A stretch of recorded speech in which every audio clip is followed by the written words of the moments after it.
Hello friends, कैसे हैं आप सभी। तो चलिए दोस्तों स्टार्ट करते हैं मौर्य साम्राज्य से संबंधित महत्वपूर्ण प्रश्न। तो दोस्तों ये हमारा टॉपिक है मौर्य साम्राज्य।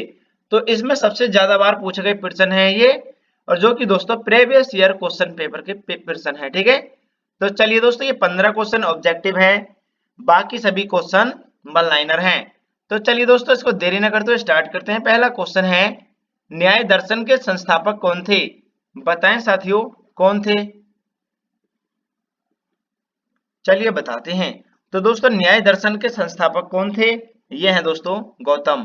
कौन है, ये गौतम है। चलिए इधर का क्वेश्चन है, इसको भी देखते हैं। मेगास्थनीज द्वारा उल्लेखित पद डायोनिसस किसे निर्दिष्ट करता है। बताएं साथियों किसको करता है ये डायोनिसस। चलिए बताते हैं। तो दोस्तों यह करता है शिव को। किसको करता है, शिव को करता है। चलिए अगला क्वेश्चन है, और कुछ इसके फैक्ट हैं जो कि मोस्ट इंपोर्टेंट फैक्ट हैं। चलिए देखते हैं दोस्तों इसके फैक्ट भी। अशोक का रुमंदेही स्तंभ संबंधित है। तो दोस्तों ये बुद्ध के जन्म से संबंधित है। और ब्राह्मी लिपि को सर्वप्रथम किसने पढ़ा था, ये जेम्स प्रिंसेप ने पढ़ा था। किस पुस्तक में मौर्य काल में पाटलिपुत्र प्रशासन का वर्णन उपलब्ध है। तो ये दोस्तों इंडिका में है, और ये इंडिका किसकी है, मेगास्थनीज की है। अशोक के स्तंभ लेख शीर्ष पर उत्कीर्ण मिलता है। तो ये दोस्तों अश्व, हाथी तथा यानी सिंह, बैल इन सभी का मिलता है। चलिए अगला क्वेश्चन है, किस अभिलेख में अशोक ने अपनी प्रसिद्ध घोषणा की, सभी मनुष्य मेरी प्रजा हैं। तो ये दोस्तों ये पृथक कालीन शिलालेख प्रथम में। ठीक है ना। चलिए नेक्स्ट क्वेश्चन है, भारत वर्ष का सर्वप्रथम उल्लेख किस अभिलेख में मिलता है। तो खारवेल का हाथी गुम्फा अभिलेख में मिलता है। किस में दोस्तों, खारवेल का हाथी गुम्फा अभिलेख। राजा नंद का उल्लेख करने वाला अभिलेख प्राण कौन सा है। तो खारवेल का हाथी गुम्फा अभिलेख है। कौन सा है दोस्तों, खारवेल का हाथी गुम्फा अभिलेख। मौर्यकालीन प्रशासकीय केंद्र समापा का समीकरण किससे किया जा सकता है। तो ये दोस्तों जौगड़ के द्वारा किया जा सकता है। किसके द्वारा, जौगड़ के। चलिए नेक्स्ट क्वेश्चन है, नेक्स्ट क्वेश्चन चलिए देखते हैं दोस्तों। क्वेश्चन नंबर 3 यानी 4 और 2। चलिए देखते हैं, संख्या ऊपर नीचे हो जाती है, कोई दिक्कत नहीं है। निम्नलिखित में से किस राजा के एक अभिलेख से सूचना मिलती है कि शाक्य मुनि बुद्ध का जन्म लुम्बिनी में हुआ था। बताएं दोस्तों किस अभिलेख यानी किस राजा की मिलती है। चलिए बताते हैं। तो दोस्तों यह अशोक की मिलती है। ऑप्शन नंबर बी ठीक है, अशोक। चलिए कुछ फैक्ट हैं इसके। फैक्ट नंबर 1 है दोस्तों, चलिए देखते हैं। यहाँ पर दोस्तों ये 2 से 3 क्वेश्चन रह गए, इसको भी कर लेते हैं, ये हमने ध्यान नहीं दिया। अशोक के शिलालेख की रचना में कितनी लिपियों का प्रयोग किया गया है। तो ये 4 लिपियों का किया गया है। सारनाथ स्तंभ का निर्माण किसने किया था, ये अशोक ने ही किया था दोस्तों। ठीक है, किसने किया था, अशोक ने। चलिए नेक्स्ट क्वेश्चन है, क्वेश्चन नंबर नेक्स्ट। निम्नलिखित में से किस पुस्तक में चंद्रगुप्त मौर्य को वृषल कहा गया है। बताएं दोस्तों किस पुस्तक में कहा गया है। तो दोस्तों यह किया गया है Mudrarakshasa. Option number B ठीक है, Mudrarakshasa. Option number B.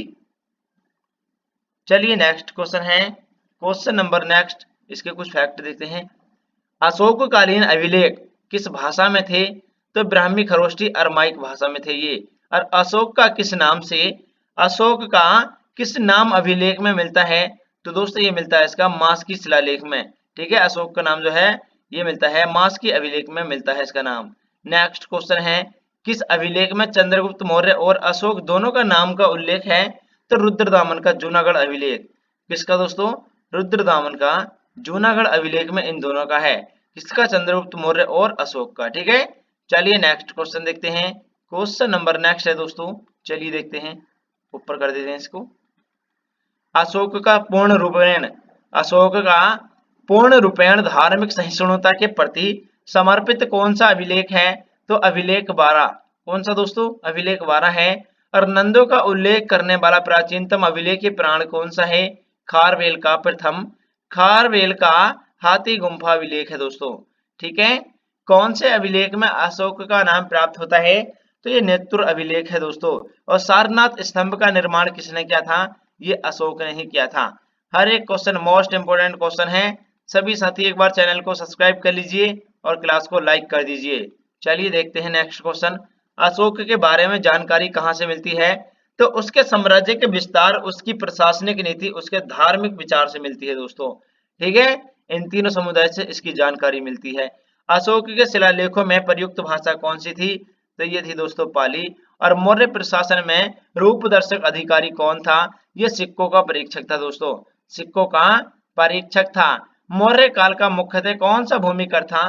तो जो दोस्तों भाग होता था उसको कर कहा जाता था। मौर्य प्रशासन में सन्निधाता किससे संबंधित था?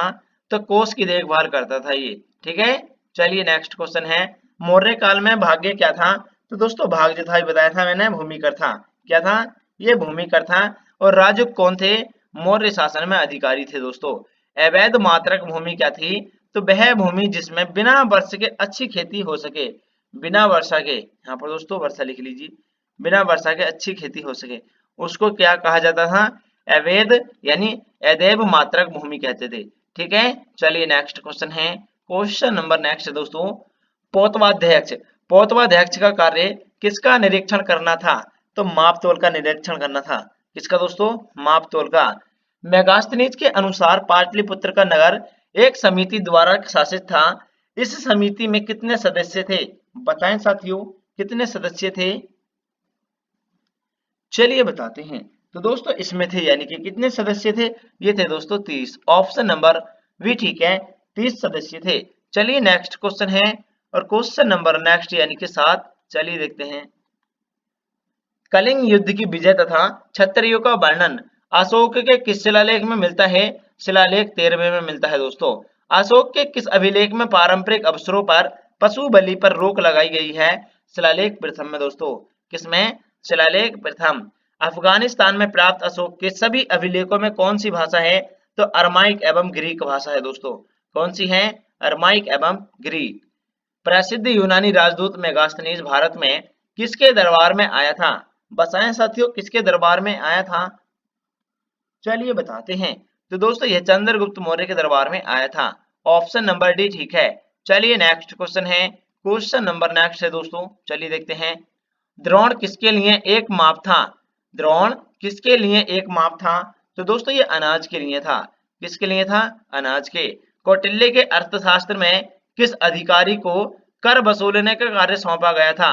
तो दोस्तों ये समाहर्ता को सौंपा गया था। और कारसापण, कारसापण किस लिए प्रयोग किया जाता था? तो वस्तुएं खरीदने के लिए इसको प्रयोग में लाते थे। किसको दोस्तों? कारसापण को। अर्थशास्त्र के अनुसार सीता भूमि का अभिप्राय क्या था? जनजातियों के द्वारा जोती जाने वाली भूमि को सीताप्राय यानी सीता भूमि कहा जाता था। नेक्स्ट क्वेश्चन है, मौर्य प्रशासन के भाग कौन से थे? तो मौर्य प्रशासन के भाग कौन से हैं दोस्तों? युक्त, प्रादेशिक, राजुक, ये मौर्य प्रशासन के भाग हैं। अगला क्वेश्चन है, क्वेश्चन नंबर नेक्स्ट, रानी अभिलेख किसे कहा जाता है? तो तीसरा लघु स्तंभ लेख को रानी अभिलेख कहा जाता है। सार्तवाह किसे कहते हैं दोस्तों? ये व्यापारियों के काफिले को सार्तवाह कहा जाता है। इलाहाबाद में अशोक स्तंभ, इलाहाबाद में अशोक स्तंभ शासक के बारे में सूचना प्रदान करता है। तो दोस्तों ये है दोस्तों समुद्रगुप्त के बारे में। किसके? किस शासक के बारे में? समुद्रगुप्त के बारे में ये सूचना प्रदान करता है। क्वेश्चन नंबर नेक्स्ट है, मेगास्थनीज ने भारतीय समाज को कितने समूह में विभाजित किया था? बताएं साथियों, मेगास्थनीज ने भारत समाज को कितने समूह में विभाजित किया था? तो दोस्तों यह किया था 7। ऑप्शन नंबर डी ठीक है, 7 में किया था। चलिए नेक्स्ट क्वेश्चन है। क्वेश्चन नंबर नेक्स्ट है दोस्तों, चलिए देखते हैं। कुछ फैक्ट हैं इसके भी जो कि मोस्ट इंपोर्टेंट फैक्ट हैं। चलिए देखते हैं दोस्तों फैक्ट नंबर यहाँ पर। चंद्रगुप्त मौर्य ने सेल्यूकस को किस वर्ष में पराजित किया था? तो दोस्तों 305 ईसा पूर्व में इसको यानी सेल्यूकस को पराजित किया था चंद्रगुप्त मौर्य ने। और बिंदुसार के दरबार में कौन राजदूत था? तो डायमेकस था। कौन था दोस्तों? डायमेकस। चलिए अगला क्वेश्चन है, मौर्य काल में दुर्भिक्ष काल, मौर्य काल में दुर्भिक्ष काल में राहत कार्य के लिए कोष्ठागारों के अस्तित्व का प्रमाण निम्नांकित में से ज्ञात हुआ है। बताएं दोस्तों, यहां से कहां से प्राप्त हुआ है? चलिए बताते हैं दोस्तों। तो यह प्राप्त हुआ है यानी कि दोस्तों सोहगोरा, सोहगोरा पट्ट अभिलेख से ये जानकारी प्राप्त हुई है। चलिए नेक्स्ट क्वेश्चन है, और कुछ फैक्ट है इसके जो कि मोस्ट इंपोर्टेंट फैक्ट हैं। मौर्य काल यहाँ से बिल्कुल समाप्त है दोस्तों यानी कंप्लीट है। इससे बाहर कोई क्वेश्चन नहीं आएगा मौर्य साम्राज्य से। चलिए देखते हैं अगला क्वेश्चन है, कौन सा राजवंश यानी कौन सा राजवंश का शासक सीरिया जैसे पश्चिम में दूर देश से संबंध रखते थे? तो ये थे दोस्तों मौर्य वंश थे। कौन से? मौर्य वंश। मौर्य काल में कौन सी मुद्रा प्रचलन में थी? तो ये पण जो होती थी ये थी। अशोक का समकालीन सीरिया का ग्रीक राजा कौन था? तो ये था दोस्तों एंटियोकस द्वितीय थियोस। चलिए नेक्स्ट क्वेश्चन है, अशोक साम्राज्य के भाग हैं कलिंग और कश्मीर और कर्नाटक हैं, किस अभिलेख में दक्षिण भारतीय राज्यों का उल्लेख हुआ है? तो द्वितीय मुख्य शिलालेख में दोस्तों इसका यानी कि उल्लेख हुआ है। चलिए क्वेश्चन नंबर नेक्स्ट है, चलिए देख लेते हैं दोस्तों। क्वेश्चन नंबर नेक्स्ट, निम्नलिखित में से किस एक राज्य देश में अशोक के व्यक्तिगत नाम का उल्लेख मिलता है? बताएं दोस्तों कौन से राज्य देश में मिलता है? ऑप्शन नंबर ए विशिष्ट कलिंग राज्यादेश, option number B Rummindei, option number C Maski, option number D Kalsi. बताएं सभी भाई बहन कहां से मिलता है इसका उल्लेख? चलिए बताते हैं। तो दोस्तों ये मास्की से मिलता है, मास्की। ऑप्शन नंबर सी ठीक है, मास्की, ऑप्शन नंबर सी। चलिए नेक्स्ट क्वेश्चन है और कुछ फैक्ट हैं इसके भी जो कि मोस्ट इंपोर्टेंट फैक्ट हैं दोस्तों। चलिए देखते हैं। फैक्ट नंबर 1 है, यूनानी राजदूत डाइमेकल किसके शासनकाल में भारत आया था? तो ये बिंदुसार के शासनकाल में भारत आया था। अशोक के किस शिलालेख में चोल, पांड्या और केरल पुत्र और सतयुत पुत्र इनको पड़ोसी शक्तियों के रूप में उल्लेखित किया गया है? तो अशोक का शिलालेख 13वें। और अशोक के किस अभिलेख में 5 यवन शासकों का उल्लेख मिलता है? तो 13वां शिलालेख में मिलता है दोस्तों। किसमें मिलता है? 13वां शिलालेख में इसकी जानकारी मिलती है 5 यवन शासकों का। ठीक है। अशोक का समकालीन मिस्र का राजा कौन था?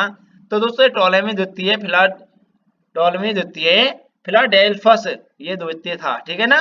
चलिए नेक्स्ट क्वेश्चन है, चाणक्य का अन्य नाम क्या था? तो इसका अन्य नाम विष्णुगुप्त है। क्या है दोस्तों? विष्णुगुप्त। चलिए नेक्स्ट क्वेश्चन है, कौन से क्षेत्र अशोक साम्राज्य से सम्मिलित थे? तो दोस्तों कलिंग, बिहार, अफगानिस्तान ये सभी थे। प्राचीन भारत के किस ग्रंथ में पति द्वारा परित्यक्ता पत्नी के लिए विवाह विच्छेद की अनुमति दी गई है? तो ये है दोस्तों अर्थशास्त्र में। कौन से ग्रंथ में? अर्थशास्त्र में ये कहा गया है। चलिए नेक्स्ट क्वेश्चन है, क्वेश्चन नंबर नेक्स्ट चलिए देखते हैं, अशोक के किस लेख में बौद्ध पुस्तकों का उल्लेख है? बताएं दोस्तों कौन सी पुस्तक में है यानी कौन से लेख में है? तो दोस्तों यह है यानी कि भाब्रू लेख में है। ऑप्शन नंबर सी ठीक है, भाब्रू लेख में। भाब्रू लेख में अशोक के यानी बौद्ध पुस्तकों का उल्लेख है। ऑप्शन नंबर सी ठीक है। चलिए नेक्स्ट क्वेश्चन है और कुछ फैक्ट हैं इसके मोस्ट इंपोर्टेंट। चलिए देखते हैं दोस्तों, अशोक साम्राज्य के अंतर्गत कौन सा राज्य सम्मिलित था? तो ये कर्नाटक था। अशोक के शासनकाल में सौराष्ट्र का गवर्नर कौन था? तुशास्क। कौन था दोस्तों? तुशास्क। अशोक का समकालीन तुर्मे कहाँ का राजा था? ये मिदा का राज्य था। और अशोक का समकालीन सिहल नरेश कौन था? ये तिस्सा था दोस्तों। मकदूनिया में अशोक का समकालीन राजा कौन था? एंटीगोन गोंटास है दोस्तों। कौन है? एंटीगोन गोंटास। कलिंग युद्ध का विवरण निम्नलिखित में से किसके द्वारा ज्ञात होता है? बताएं सभी भाई बहन, कलिंग युद्ध का विवरण निम्नलिखित में से किसके द्वारा ज्ञात होता है यानी कि पता चलता है? चलिए बताते हैं। तो दोस्तों ये 13वां शिलालेख द्वारा इसकी जानकारी मिलती है। ऑप्शन नंबर सी ठीक है, 13वां शिलालेख। नेक्स्ट क्वेश्चन है, क्वेश्चन नंबर नेक्स्ट चलिए देखते हैं। चलिए देखते हैं दोस्तों, क्वेश्चन नंबर नेक्स्ट है, कौटिल्य किसके प्रधानमंत्री थे? ये चंद्रगुप्त मौर्य के प्रधानमंत्री थे। चाणक्य अपने बचपन में किस नाम से जाने जाते थे? विष्णुगुप्त के नाम से इनको जाना जाता था। कौटिल्य का अर्थशास्त्र क्या है? शासन के सिद्धांतों की पुस्तक है यह है। किसकी तुलना मैकियावेली के प्रिंस से की जा सकती है? कौटिल्य के अर्थशास्त्र की दोस्तों। किसकी? कौटिल्य के अर्थशास्त्र की। कौटिल्य के अर्थशास्त्र में किस पहलू पर प्रकाश डाला गया है? तो दोस्तों राजनीतियां पर आधारित है, राजनीतिक पर आधारित है, राजनीतियां। चलिए नेक्स्ट क्वेश्चन है, निम्नलिखित अभिलेखों में से किसमें अशोक का उल्लेख हुआ है यानी अशोक के नाम उल्लेख हुआ है? निम्नलिखित में से किस अभिलेख में अशोक का नाम उल्लेख हुआ है? बताएं सभी भाई बहन कौन सा शिलालेख है? तो दोस्तों यह है गुर्जरा। ऑप्शन नंबर डी ठीक है, गुर्जरा अभिलेख है। Option number D. चलिए नेक्स्ट क्वेश्चन है और कुछ फैक्ट हैं इसके भी। चलिए देखते हैं दोस्तों। फैक्ट नंबर 1 है, सबसे पुराना राजवंश कौन सा था? तो यह है दोस्तों मौर्य वंश। कौन सा था? मौर्य वंश। बिंदुसार, बिंदुसार काल में किस स्थान पर अमैत्यों के विरुद्ध नागरिकों द्वारा सम्राट से शिकायत की गई थी? तो दोस्तों यह की गई थी कहां पर, यानी तक्षशिला में। कौन से स्थान पर? तक्षशिला। अशोक का अपने शिलालेखों में सामान्यतः किस नाम से उल्लेख हुआ है? प्रियदर्शी के नाम से हुआ है दोस्तों। जैन ग्रंथों में उल्लेखित संप्रति की द्वितीय राजधानी किस नगर में मानी जाती थी या मानी जाती है? तो ये था दोस्तों उज्जैन। उज्जैन, ठीक है। शोपरा कहाँ स्थित है? तो ये महाराष्ट्र में है। सुरपारक बंदरगाह कहाँ पर स्थित था? तो ये अ प्रांत में स्थित था। कहाँ पर था दोस्तों? अ प्रांत में स्थित था। कौटिल्य के अर्थशास्त्र में उल्लेखित संस्था शब्द का संबंध किससे है? तो गुप्तचर व्यवस्था से इसका संबंध है। संस्था का मतलब होता है, यानी कि किससे संबंधित था ये शब्द? गुप्तचर व्यवस्था से संबंधित था। चलिए नेक्स्ट क्वेश्चन है, क्वेश्चन नंबर नेक्स्ट है दोस्तों, चलिए देखते हैं। अशोक द्वारा स्थापित सबसे सुरक्षित स्तंभ कौन सा है? बताएं सभी साथी। तो दोस्तों यह है, यानी अशोक द्वारा सबसे सुरक्षित स्तंभ कौन सा है? चलिए बताते हैं। यह है दोस्तों, यानी कि Lauriya Nandangarh. Lauriya Nandangarh, option number D ठीक है।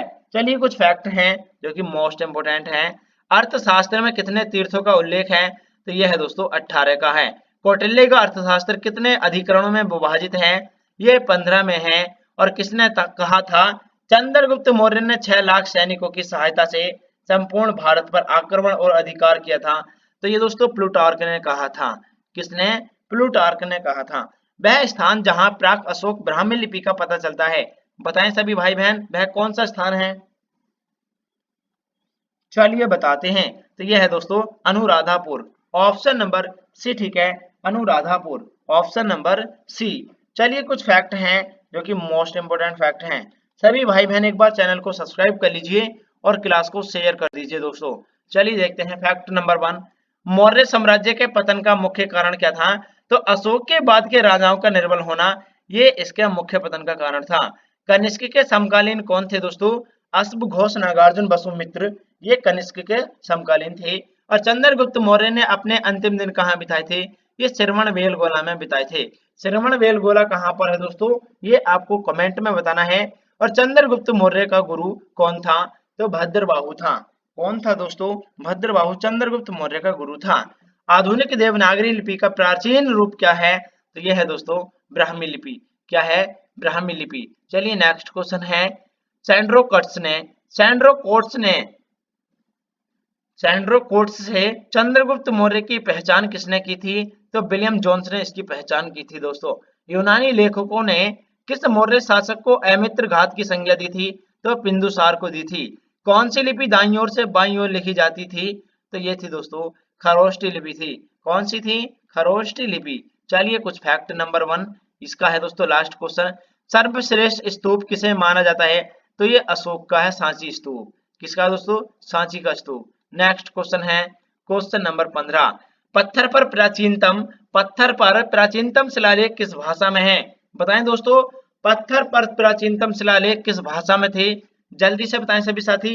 Option number A Brahmi, option number B Prakrit, option number C Pali, option number D Sanskrit. तो दोस्तों ये किस भाषा में थे?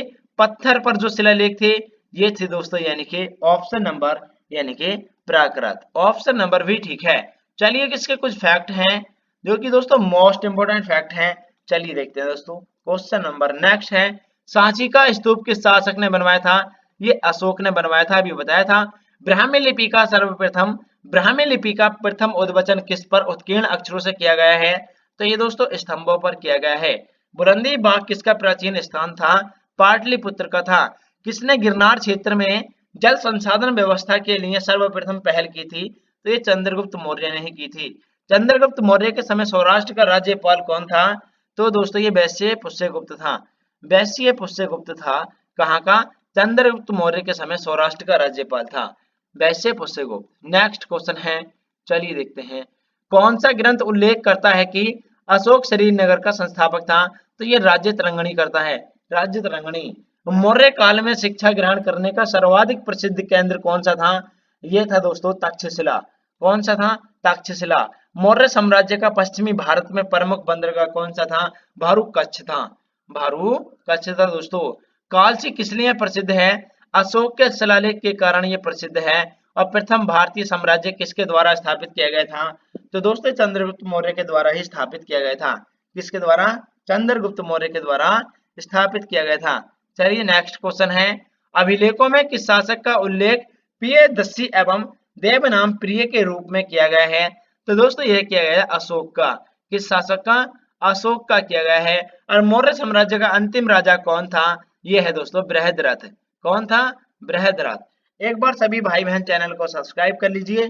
तो दोस्तों ये कंप्लीट मौर्य वंश था, जिसमें कि दोस्तों हमने ये क्वेश्चन कराए हैं आपको। तो सभी भाई बहन एक बार चैनल को जरूर सब्सक्राइब कराएं, ताकि दोस्तों जैसे ही अगला टॉपिक अपलोड हो तुरंत आपको पता चल जाएगा।